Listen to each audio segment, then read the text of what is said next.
بات کریں وفاقی دارالحکومت اسلام آباد کی تو بادلوں کے ڈیرے، موسم سہانا ہو گیا۔ شہر اقتدار کے سہانے موسم کا حال جانتے ہیں نمائندہ روز نیوز طلحہ اکرم سے۔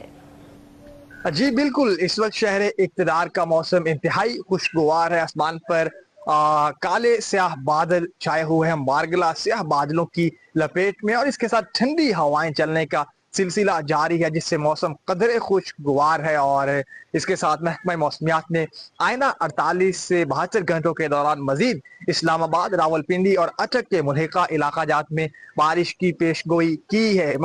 شہر اقتدار میں جو بارش کا سلسلہ ہے، جو مونسون سیزن کنٹینیو کیے ہوئے ہیں، پچھلے دنوں سے مسلسل شہر اقتدار میں بارش کا سلسلہ وقفے سے جاری ہے۔ رات بھی اسلام آباد میں بارش جو ہے شہر کے بعض سیکٹر میں کہیں ہلکی تو کہیں تیز موسلادھار بارش ریکارڈ کی گئی ہے۔ اس کے ساتھ این ڈی ایم اے نے تمام مینجمنٹ اتھارٹیز کو الرٹ رہنے کی ہدایات جاری کی ہیں، کیونکہ بارشوں کے پیش نظر راولپنڈی، اٹک اور اسلام آباد کے ملحقہ علاقہ جات میں جو ندی نالے ہیں، ان میں طغیانی کے خدشے کے ساتھ نشیبی علاقے زیر آب آ سکتے ہیں۔ اسی کے پیش نظر شہریوں کو ہدایات جاری کی گئی کہ ڈرائیونگ محتاط انداز میں کی جائے، پہاڑی علاقوں کا رخ کرنے سے گریز کیا جائے، اور اس کے ساتھ ندی نالوں کے پاس جانے سے گریز کیا جائے۔ اور اس وقت کی بات کریں تو اسلام آباد کا موسم انتہائی خوشگوار ہے۔ آسمان پر گہرے بادل چھائے ہوئے ہیں، بادلوں نے اسلام آباد کو اپنی مکمل لپیٹ میں لیا ہوا ہے۔ ٹھنڈی ہوائیں چلنے سے موسم جو ہے وہ انتہائی خوشگوار ہے، اور اس کے ساتھ آئندہ 48 سے